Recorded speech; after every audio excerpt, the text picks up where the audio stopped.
Muito bom estarmos juntos mais uma vez, na casa de Deus. E eu queria ler a Bíblia com vocês nesse texto de Mateus 7, 24 a 27. Portanto, quem ouve estas minhas palavras e as pratica, é como um homem prudente, que construiu a sua casa sobre a rocha. Caiu a chuva, transbordaram os rios, sopraram os ventos e deram contra aquela casa. E ela não caiu, porque tinha seus alicerces na rocha. Mas quem ouve estas minhas palavras e não as pratica, é como um insensato que construiu a sua casa sobre a areia. Caiu a chuva, transbordaram os rios e sopraram os ventos. E deram contra aquela casa e ela caiu. Ela caiu. E foi grande a sua queda. Quando Jesus acabou de dizer essas coisas, as multidões estavam maravilhadas com o seu ensino. Caiu a chuva, transbordaram os rios, sopraram os ventos e deram contra aquela casa e ela caiu. Pode projetar a apresentação, querida? Se eu puder resumir tudo que eu vou falar aqui nos próximos 30 minutos, numa frase, eu diria para vocês, irmãos e irmãs, que o Evangelho pode ser o alicerce e a estrutura, o alicerce, sabe alicerce? Concreto, ferro, cimento, pedra. E aí você constrói um prédio de 10 andares. O Evangelho pode ser o alicerce e também a estrutura. Estrutura, colunas, vigas. Sabe estrutura? Temos aqui um engenheiro civil olhando para mim e sorrindo, né? Especialista nisso, né? O Evangelho pode ser alicerce e estrutura da nossa vida. Ou, infelizmente, pode ser um amontoado de informação, de conteúdo religioso inútil. Inútil. Ao invés de ser alicerce e estrutura, pode ser um amontoado de conteúdo religioso que, ao invés de melhorar a nossa vida, até piora. Porque a religiosidade não melhora a nossa vida, piora a nossa vida. Você sabe do que eu estou falando, não sabe? Você conhece uma pessoa boa na pior acepção do termo? Como diria o escritor americano Mark Twain. Ele chamava os crentes, ele não gostava de crentes. E ele dizia assim, os crentes, aquelas pessoas boas na pior acepção do termo. Se eu perguntasse o que foi que você ouviu desse púlpito, nos últimos 4 meses, estamos terminando o mês 4, abril. Janeiro, fevereiro, março, abril, 4 meses. Se eu perguntasse a vocês, o que vocês ouviram a partir desse púlpito, a partir das minhas pregações, das minhas mensagens, dos demais pastores aqui, especialmente o Sabiá e o Silas, que também têm parte nesse ministério de ensino da nossa comunidade. Nesses últimos 4 meses, o que você ouviu aqui? Primeira pergunta. Segundo, praticou? Rapidamente, assim, se a gente... É retórico, você não precisa falar, mas rapidamente, o que você ouviu de janeiro até abril, até hoje, até domingo passado? Você consegue lembrar? Não pode colar. Não olha aí no bloco de notas e nem... sei lá onde, no Google Docs. Praticou, pôs em prática, testou, encarnou, viveu. Eu vou recuperar sua memória aqui em 2 minutos.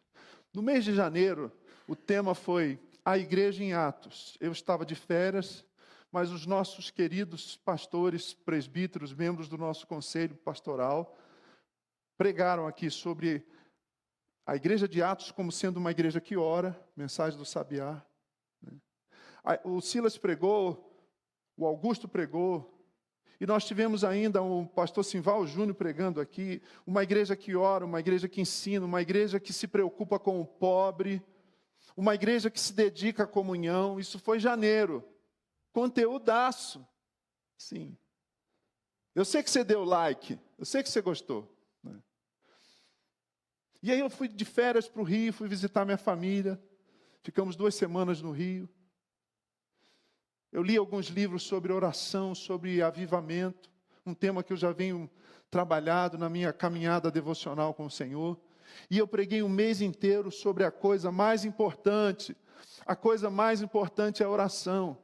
A oração como sendo a chave para tudo o que precisamos ser e fazer na vida. Foi um tempo extraordinário, irmãos.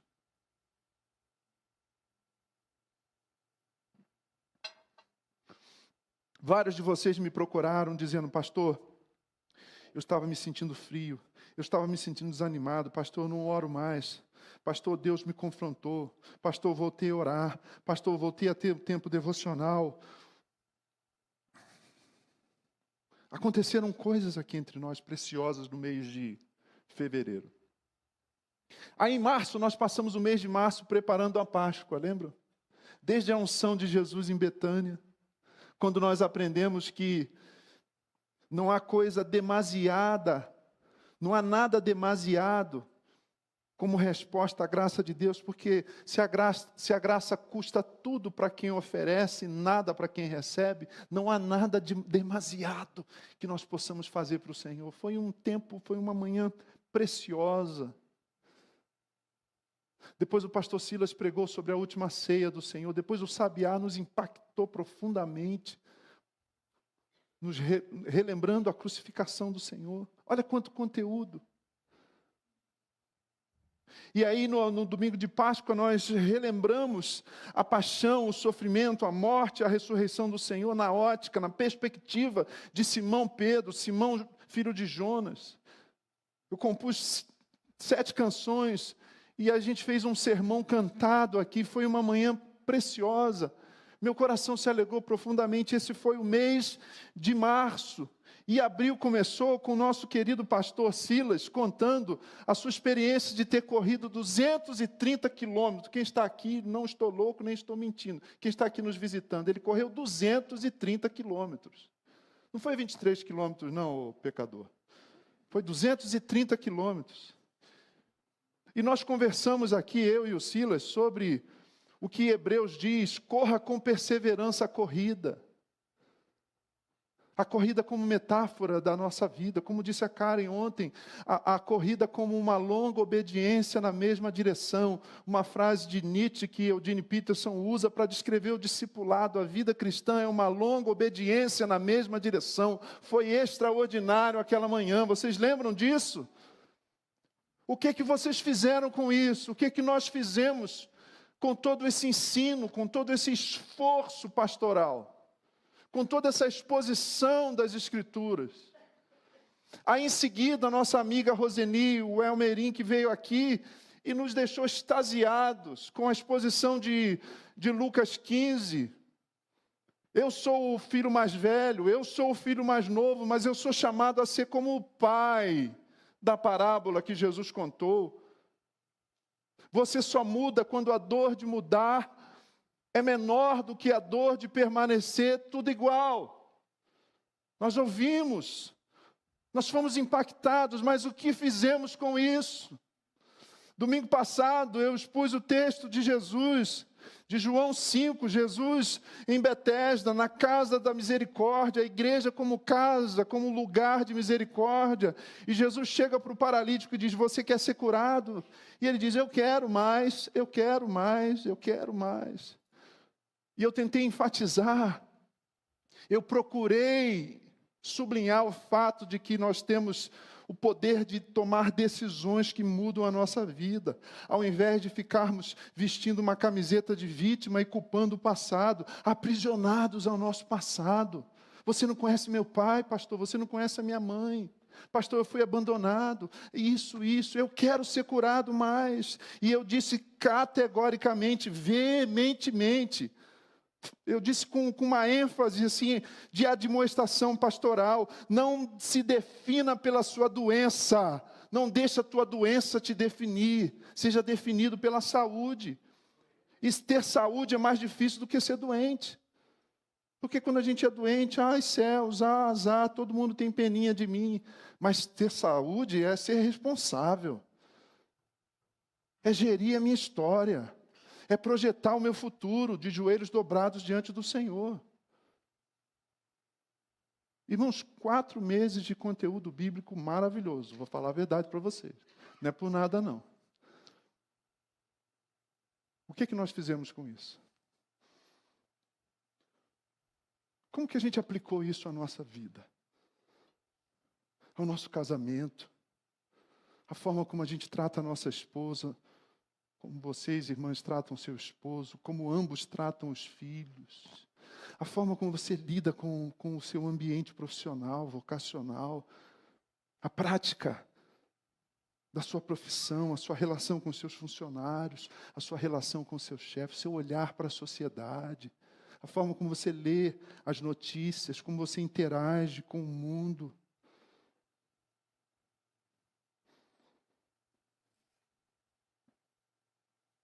Às vezes eu saio daqui, ou na segunda-feira, quando eu pauso para descansar um pouco, para olhar o que aconteceu e planejar a semana com a nossa equipe, eu me sinto um tanto angustiado, porque eu me vejo pensando assim, será que nós pastores abrimos as Escrituras para vocês todos os domingos e gastamos muitas horas, todas as semanas, estudando a Bíblia, extraindo a água da rocha, da pedra, para produzir um conteúdo relevante, uma mensagem bíblica, coerente, para pregar nesse púlpito a sã doutrina? Mas a minha angústia, a angústia de muitos pastores é o seguinte, será que isso, o que vocês ouvem sai desse prédio? Será o que a gente recebe aqui, deixa eu me incluir, vai conosco para a semana, ou a gente deixa aqui? A gente diz assim, olha, que mensagem preciosa o Sabiá pregou domingo. Que bênção. O que será que tem semana que vem? Sabe? Isso não decanta, isso não desce, isso não pousa no fundo da piscina. Eu tenho um amigo que é pastor, ele já é um senhor na casa dos 70 e poucos anos, 70 e muitos, na verdade. E um dia desses ele conversava comigo e ele abriu o coração.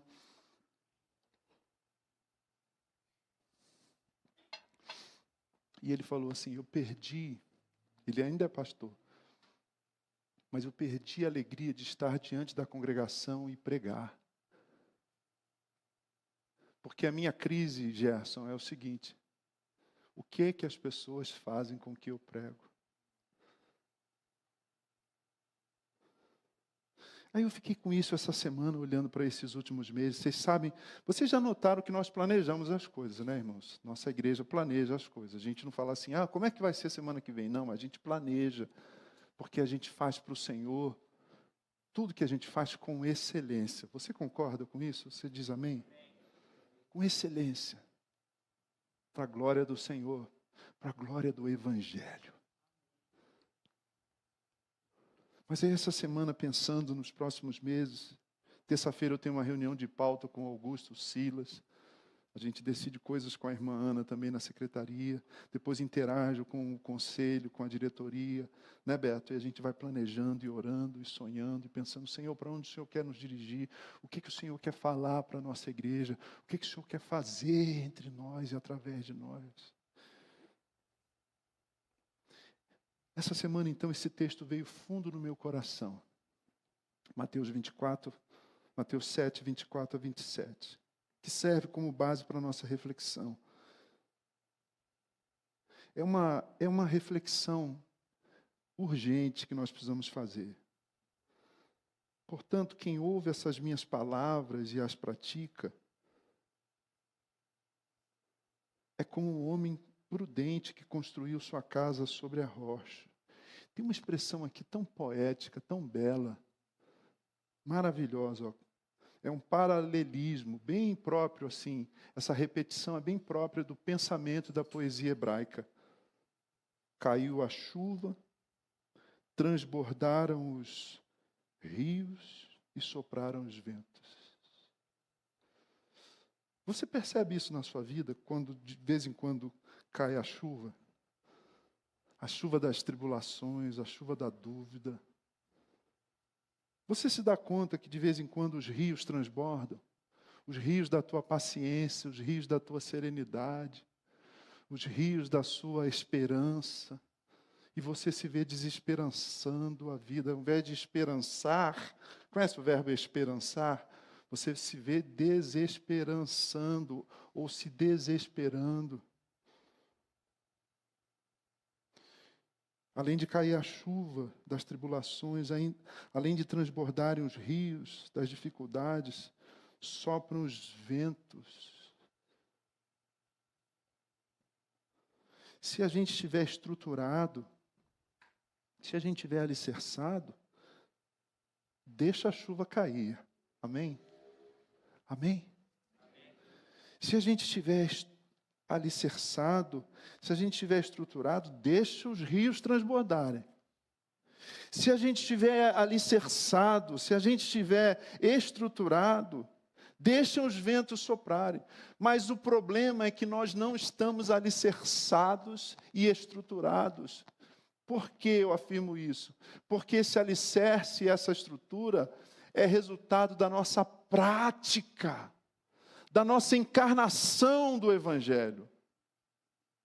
Da gente ouvir o que a gente ouve aqui e ir para casa dizendo assim, o que eu faço com isso? Como isso repercute? Como isso ressoa no meu casamento? O que eu ouvi hoje do pastor Silas, do pastor Sabial, de qualquer pregador aqui, do pastor Gerson, o que eu faço com isso? Há três pares de palavras nesses textos. Uma é oposta à outra. São opostas. Pessoa prudente de um lado, pessoa insensata do outro lado. Ouvir e praticar, ouvir e não fazer nada. Casa sobre a rocha e casa na areia. São oposições. Pessoa prudente, pessoa insensata, ouvir e praticar, ouvir e não fazer nada. Casa sobre a rocha, casa sobre a areia. Onde que você se vê aí? Começa a olhar para esses três pares de ideias, de imagens. Uma pessoa prudente, uma pessoa que ouve e pratica, uma casa sobre a rocha, uma pessoa insensata, uma pessoa que ouve e não faz nada, e uma casa na areia. A pessoa prudente é aquela que ouve o ensino de Jesus e o põe em prática. Você conhece esse texto bíblico, não conhece? Quem aqui nunca tinha escutado o final, o fechamento, a conclusão do Sermão do Monte? Só se a gente tem um muçulmano, ou um budista aqui, ou um hindu nos visitando. Seria muito legal. Onde estão esses queridos? Não, todos aqui crescemos num ambiente católico / protestante, então a gente conhece esse texto. Mas esse é o nosso problema. Esse nosso conhecimento, essa nossa intimidade, essa nossa afinidade, essa nossa familiaridade vai nos tornando cegos.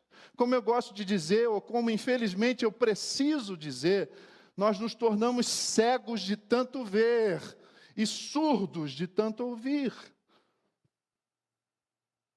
O que é uma pessoa prudente? Se você for ao dicionário, pessoa prudente é uma pessoa precavida. Sabe uma pessoa precavida? Minha esposa. Se a gente for fazer uma viagem de final de semana, semana que vem é o nosso aniversário de casamento. Já estou aceitando presentes. Presentes a partir de R$1.000, por favor. Camisa do Flamengo, terceiro uniforme. Pessoa precavida. Um final de semana, um retiro de casais. 2 malas de 32 quilos.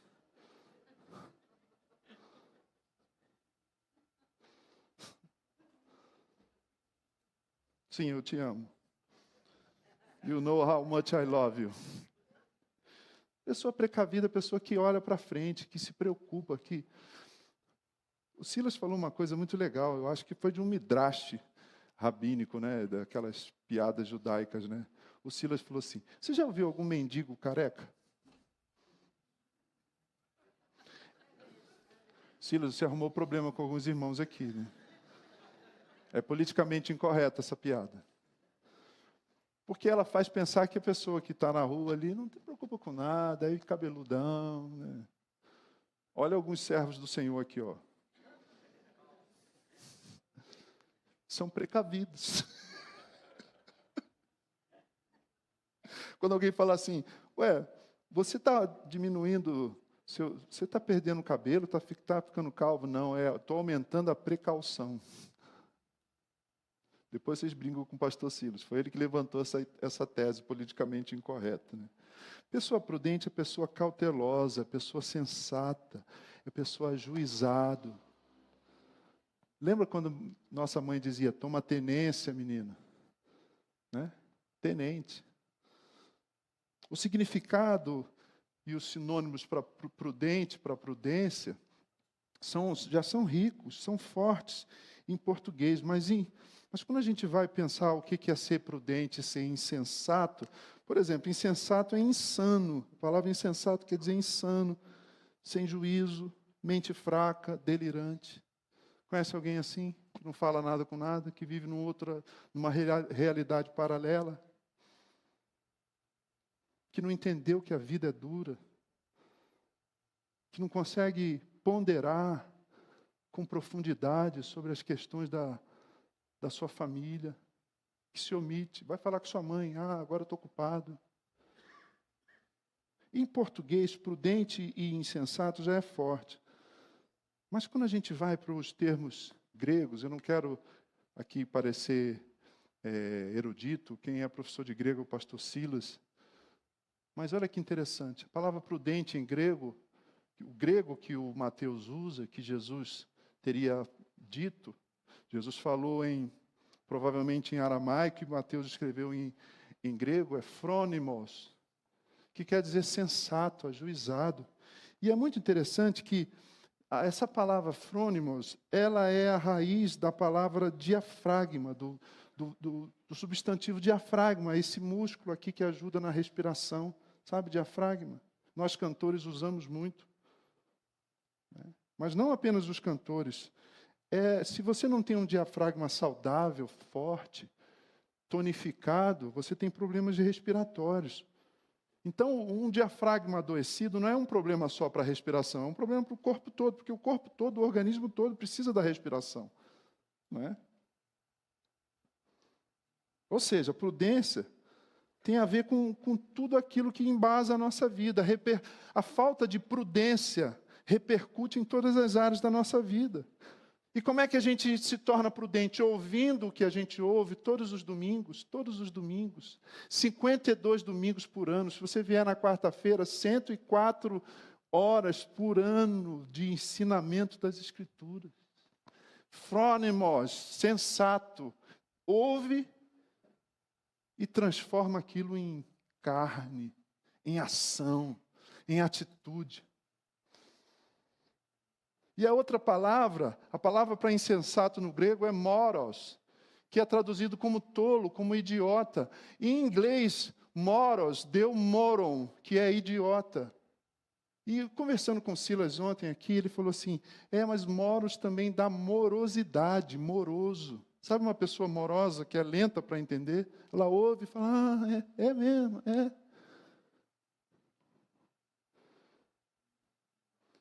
Não que ela não tenha capacidade de entender, mas ela não quer entender. Jesus foi um tanto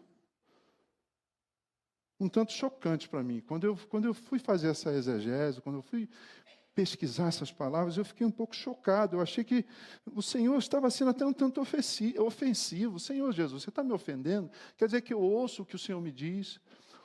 Eu escuto o que o Senhor me diz sobre a vida, sobre família, sobre trabalho, sobre carreira, sobre sociedade, sobre a humanidade, sobre política, sobre ciência, sobre o universo, e eu não faço nada com isso. Quer dizer que eu sou um tolo, que eu sou estúpido. Jesus, você está me ofendendo. Se eu fosse mais pentecostal, eu diria que o Senhor falou, estou mesmo.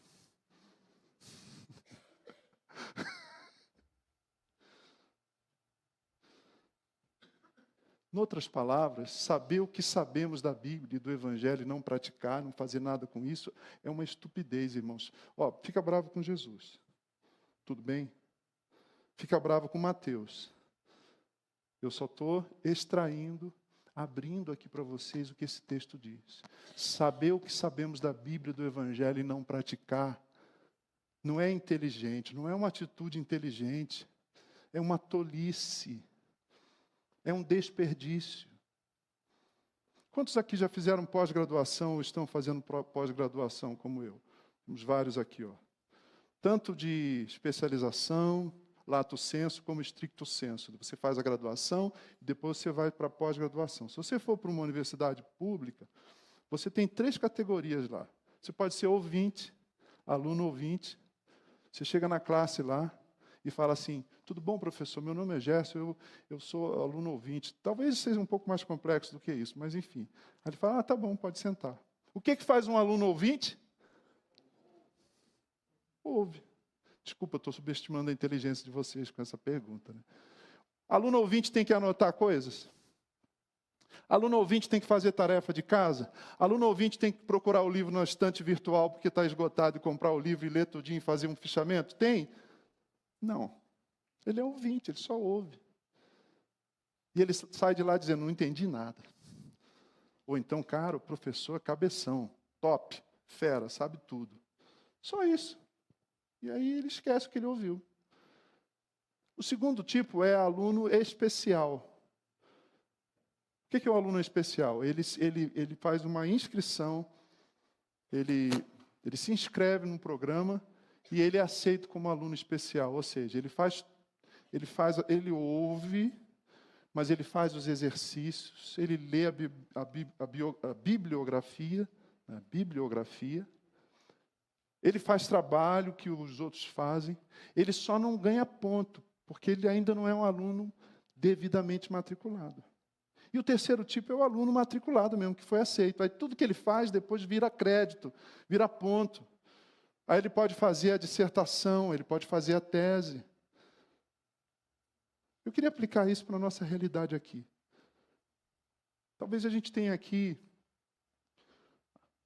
a maior parte de nós, estou aqui tendo cuidado para não ofender ninguém, mas talvez a maior parte de nós seja apenas como alunos ouvintes. Vem aqui, ouve, e fala assim, puxa, que culto abençoado, que música bonita, Neto. Neto, que música bonita, que louvor abençoado. Mas alguns aqui já estejam numa outra categoria, sejam crentes especiais, né? Bereanos. Anota direitinho. Chega em casa, lá em Beré eles faziam assim, os apóstolos pregavam, Paulo pregava, eles chegavam em casa e examinavam para ver se estava certo mesmo. Mas não coloca em prática. Mas tem gente aqui que é autêntico seguidor de Jesus de Nazaré. Ouve, anota, absorve, acolhe e coloca em prática e experimenta transformações na sua vida. Experimenta milagres. Porque o único requisito para o milagre é a obediência, é a fé e é a obediência. Você concorda com isso? Você precisa de milagres na sua vida, no seu casamento. Então creia que o Senhor é poderoso para fazer isso e obedeça aquilo que Ele quer que você faça a respeito. Ouvimos, terceira vez que eu cito minha amiga Karen Bomilca aqui, nessa palavra. Ontem ela disse assim, às vezes a gente fica pedindo a Deus certas coisas, a gente pede, mas a gente não entende que nós podemos ser as respostas para as nossas próprias orações. Senhor, muda o coração da minha esposa. Senhor, muda o coração da minha esposa. Senhor, muda o coração da minha esposa. Aí Deus está falando, vai lá e se humilha, e pede perdão, e reconhece que você é cabeça de bagre. Para falar o mínimo, meu servo.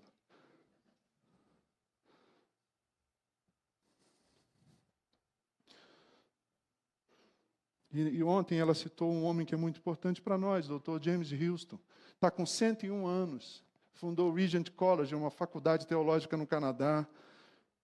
Eu tive o privilégio de fazer alguns cursos com ele durante 5 anos aqui no Brasil, que me abençoaram profundamente. Boa parte do meu ministério, da minha vida devocional, eu devo ao que Deus fez no meu coração através do Dr. James Houston. Em 2006, eu fui para lá, para uma conferência, dei um jeito, pastor Ivo lembra, né? Fui para lá, fui para Vancouver para essa conferência, marquei um horário com ele. Ele conviveu com C.S. Lewis. Ele foi professor de Oxford, e um grupo de alunos dele, ele era professor de geografia, não era nem de teologia ainda, ficaram tão impactados com a visão dele sobre a criação, que fundaram uma ONGzinha aí, que não sei se você já ouviu falar, chamada Greenpeace. Alunos do Dr. Houston, depois de ouvi-lo falar sobre nossa responsabilidade com a criação de Deus. Quer ver? E aí eu encontrei lá, marquei com ele, gentilmente, generosamente, marcou comigo no outro dia. Nós nos reunimos na cafeteria. Eu cheguei meia hora antes, ele já estava lá sentadinho me esperando. Conversamos por 1h30 e eu falei do meu projeto, meu sonho de fazer mestrado lá, e não sei o que e tal, meu ministério. E falei, papagaiei assim uns 40 minutos, ele ouviu e falou assim, você não precisa vir para cá para Deus te transformar. Sabe o que é banho de água fria? Assim. Porque o que você precisa para Deus te transformar? Ouvir a palavra na tua casa, no teu quarto. Não precisa ir para uma universidade no Canadá. Onde você estiver, ouça o Evangelho e coloque em prática. Amém? 101 anos ele fez. E aí fizeram um bolinho de aniversário, uma festinha bem singela. E aí os alunos, eu vi esse vídeo emocionado, falaram assim, Dr. Houston, qual é o grande... 101 anos, lúcido. Qual o conselho que o Senhor nos daria em relação à nossa vida, à nossa caminhada de fé? E ele falou assim, embody your faith. Sabe o que quer dizer isso? Encarne a sua fé. Dê corpo a sua fé. Que a sua fé seja concreta. Isso é maravilhoso, irmãos.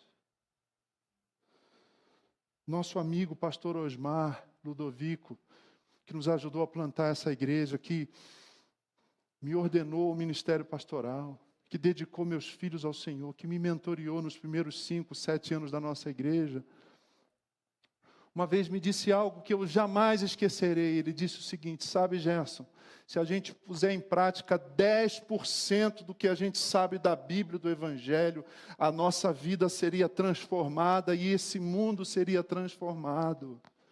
Ele não falou 90%, ele falou 10%. 10% do que eu sei e do que você sabe do Evangelho. Se a gente encarnar isso, se a gente der substância a isso, se a gente praticar isso, se a gente experimentar isso, a nossa vida muda, a nossa família também vai experimentar mudanças, nossa carreira, nossa igreja, esse mundo vai mudar, porque nós somos ouvintes, mas não somos praticantes. Ouvir já é uma coisa boa. O Rubem Alves diz uma coisa interessante, nós temos vários cursos de oratória, mas nós não temos cursos de escutatória. Então, se você sabe ouvir, você já está na frente. Porque a maior parte das pessoas nem ouvir sabe. Mas não basta só ouvir. Jesus de Nazaré está nos dizendo nessa manhã que a gente tem que ouvir e praticar. Você ouve aqui um sermão, uma mensagem, uma pregação sobre casamento, faça alguma coisa com isso em nome de Jesus. Não é no mês que vem, não é no ano que vem. Quando você voltar para casa, você ouve aqui, como você ouviu ontem, sobre vocação, sobre carreira, sobre autocuidado. Não ache bonito, não compre o livro e sublinhe e coloque na estante. Não, pratique isso para a sua vida mudar, para você experimentar mudanças. Senão a gente vai ficando esses religiosos chatos, gordos, de teologia estéril, que quando alguém vem aqui à frente e abre a Bíblia e diz assim: queridos, hoje nós vamos ler no Salmo 23. Aí você fala: ih, de novo, já vi isso. Sabe, você perde. É uma religiosidade cínica que a gente vai desenvolvendo, porque a gente ouve e não faz nada, a gente ouve e não pratica. Sabedoria, queridos. Sabedoria é uma coisa muito séria. Sabedoria não é informação. Sabedoria é o que a gente faz com a informação que a gente recebe. Sabedoria não é conhecimento. Sabedoria é conhecimento vivido, encarnado. Fotografem isso aí, por favor, coloque na sua geladeira, sei lá, no espelho do carro. A informação está no Google. A informação está no chat GPT. Eu não contei para vocês como o chat GPT sabe das coisas? Coloquei lá, Gerson Borges, pastor da Igreja Batista do Morumbi. Falei, ô louco. 10 álbuns gravados, nenhum álbum era meu. A música mais tocada é Leva-me às alturas, Senhor. Nunca nem ouvi falar. Então a informação está aqui, o Dr. Google. Está sentindo uma dor aqui? Vai no Dr. Google para você ver. Compra lá os remedinhos. Né? Sabedoria não é informação, sabedoria não é conhecimento. Sabedoria é o que fazemos com as coisas que a gente sabe. Tem uma canção do Beto Guedes. Quem lembra aqui do Beto Guedes? Ah, temos aqui uns bons apreciadores da música popular brasileira. A canção sabemos de cor, só nos resta aprender. Lembra dessa, Celso? Você lembrou, né? A canção sabemos de cor, só nos resta aprender. E eu termino com um texto que nós usamos para a oração hoje cedo. Tiago 1, 22 e 25. Não precisa colocar não, para a gente não perder o PTT, o PowerPoint. Eu vou ler aqui para vocês. Tiago 1, 22 a 25. Sejam praticantes. Parece que o Tiago está fazendo coro a Jesus, né?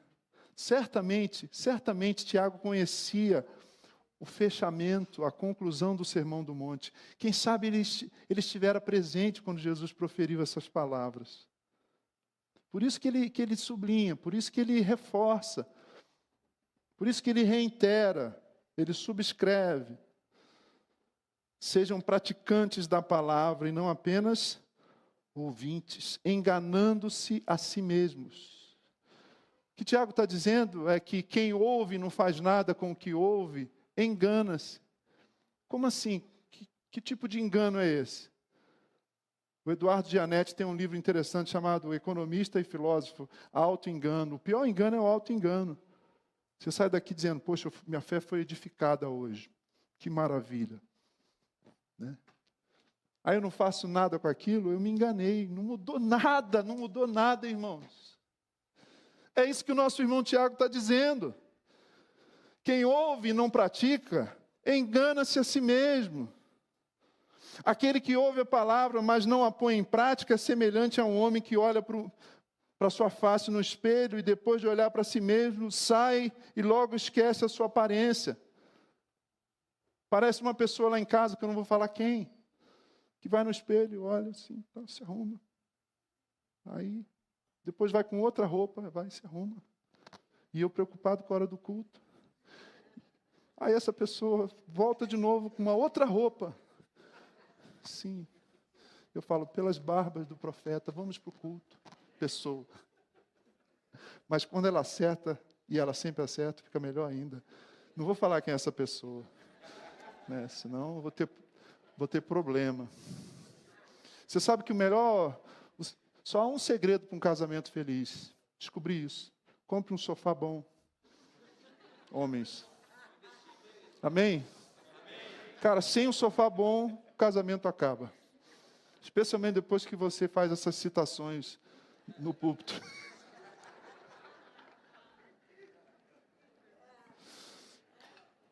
Tiago usa essa metáfora. Você olha para o espelho, a imagem fica assim, ela fenece, ela vai fenecendo. Esse é um verbo raro, enfenecer. Vai fenecendo, né? Vai esvaecendo assim. Aí você tem que olhar no espelho de novo. Né? Todos os dias a gente volta. Quem ouve e não faz nada, tem uma vida superficial, irmãos. Superficial. A gente vive num mundo de superficialidade, né? Já viu no elevador?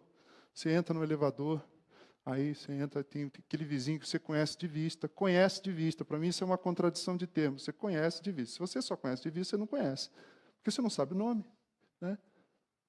Então, conhece de vista é uma contradição de termos. Mas você entra no elevador, aí aquela pessoa que você conhece de vista faz aquela frase assim em alemão. Ah, ué. Né? Aí você responde em turco. Né? Aí vocês ficam ali angustiantes 7 segundos. Se tem uma criança, é a salvação da lavoura. Ai, que bonitinha a sua neta, a sua filha, né? Se não tem nada e são 15 andares, aí tem que ir para a conversa inevitável, né? Quem ganhou hoje o jogo? Porque você se sente desconfortável. Você mora ali, mas você não tem vínculo com os seus vizinhos. É uma vida superficial. A gente sabe um monte de coisa, mas a gente não se aprofunda em nada. Sabe qual é a melhor matéria para mim do jornal? Ultimamente eu tenho lido o Estadão, às vezes vou para a Folha. Eu gosto de ler jornal. De manhã, bem cedo, Bíblia e jornal. Calbart dizia que o cristão tem que ter a Bíblia numa mão e o jornal na outra. Para ele juntar cultura com escritura. E aí seguir e fazer a vontade de Deus. Mas no Estadão tem uma última matéria assim, a fundo. Já viu? 2 páginas. E é legal que pega um assunto e vai fundo. Porque a gente vai lendo, vai dando aquela angústia. Mas aí você tem uma matéria importante ali sobre alguma questão existencial. Ou não, né? Outro dia eu li e falei, poxa, muito bem traduzido, olha que bacana. Aí fui lá, traduzido com recursos de inteligência artificial. Falei, pô. A gente vive num mundo de superficialidade. A nossa fé não pode ser superficial. A nossa fé tem que ser a fé não da beira da praia, Lucas 5, mas a fé das águas profundas. Vá para onde estão as águas profundas. Nós precisamos acolher a palavra. E eu termino então com isso aqui para vocês. Ó. Sempre que você lê a Bíblia, pressupondo que vocês ainda leem a Bíblia, né? Ô pastor, hoje você está sendo rude. Não, eu estou lidando com a realidade do nosso tempo. Por aumentar a iniquidade, o amor de muitos esfriará. Sempre que lermos a Bíblia ou ouvirmos uma mensagem, nós deveríamos perguntar, o que eu posso fazer com isso? Por exemplo, o que vocês podem fazer com o que vocês ouviram aqui, hoje de manhã?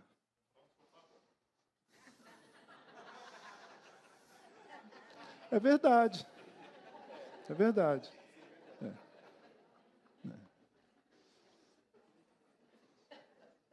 É verdade. Estou pensando se eu devo responder ou não.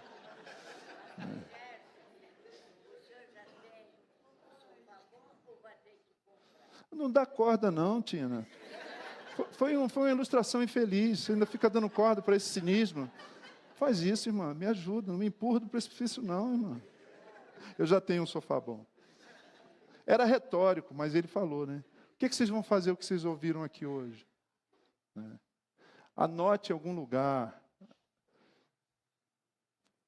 Eu gostava de levar caneta, assim também, caneta e caderno, mas agora a gente está digital. Tem um bloco de notas aqui, você pode anotar, anota aqui. Diante do que eu vi hoje, essa semana eu vou praticar. Se você ouvir um sermão sobre perdão, fala assim, diante do que eu vi essa semana eu vou procurar fulano. E vou falar para ele assim, olha, é o seguinte, essa semana Deus me incomodou. E eu não sei o que você vai fazer com isso, mas eu te perdoo. Vai perdoar de quê? Tchau, um abraço. Já, você fez a sua parte. E a gente tá num esforço aqui, a equipe técnica, né, fantástica, fabulosa. Ó, nossos irmãos. Todas as segundas-feiras, nós temos só o sermão, só a mensagem no YouTube. E nós temos também no Spotify. Você não tem que fazer 45 minutos de casa para o trabalho, coloca a mensagem de novo e vai pensando com mais. Aí você pausa, porque aqui não dá para você me pausar, né? Então,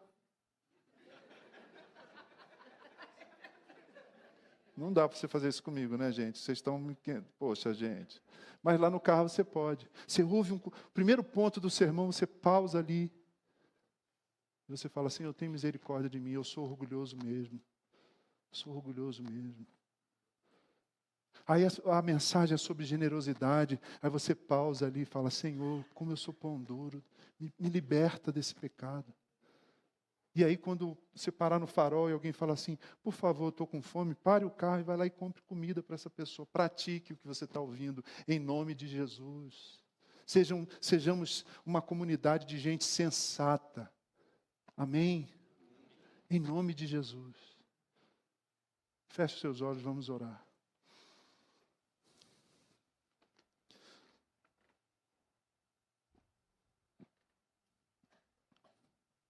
Eu comecei dizendo que o Evangelho pode ser o alicerce e a estrutura para uma vida feliz, fecunda, alegre, com propósito e com significado. Mas isso só acontece se ouvirmos o Evangelho e o colocarmos em prática. Se não é só conteúdo religioso que ao invés de melhorar a nossa vida, piora. Porque a gente fica orgulhoso. A gente fica moralista. O pior tipo de moralista é moralista religioso. Senhor, nós nos colocamos na Tua presença nessa manhã, Jesus, para Te pedir perdão. Para Te pedir perdão pela nossa insensatez, para falar o mínimo. Porque a maior parte de nós aqui, Senhor, tem uma vida vivida na igreja. Ou veio de origem católica, ou de igreja evangélica, e conhece Bíblia, e sabe teologia. Mas, Senhor, o que nós precisamos não é gente que conhece Bíblia e teologia, mas gente que vive o que crê, que pratica a sua fé, que dá corpo à sua confissão de fé. Ó Deus, tem gente aqui que precisa praticar o Evangelho na sua casa.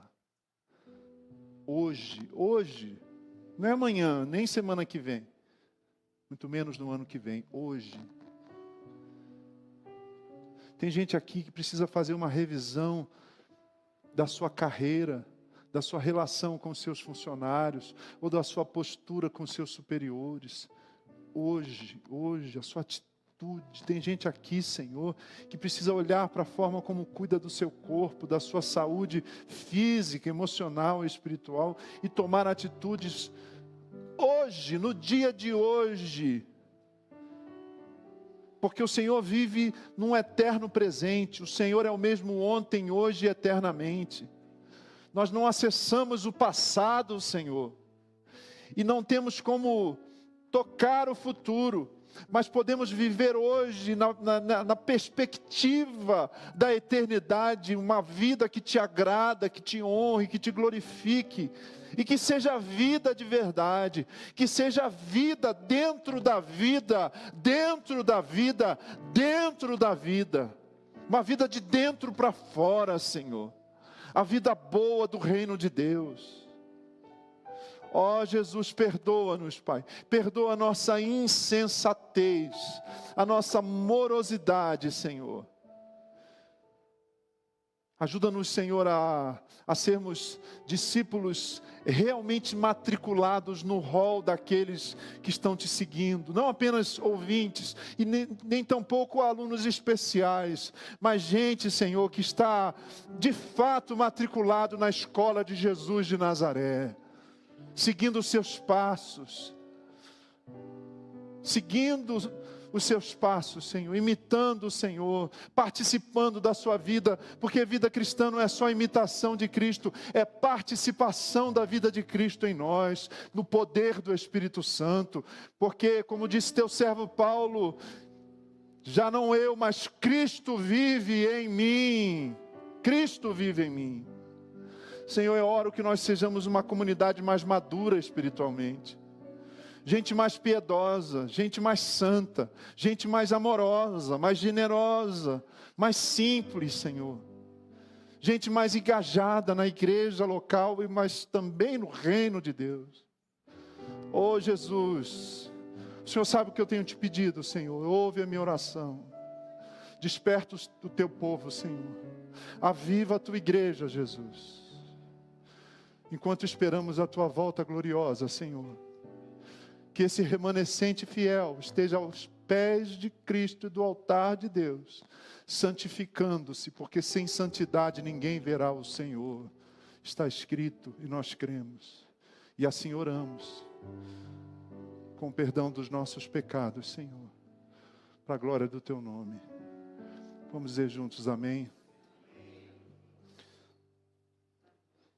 Sejamos praticantes e não apenas ouvintes.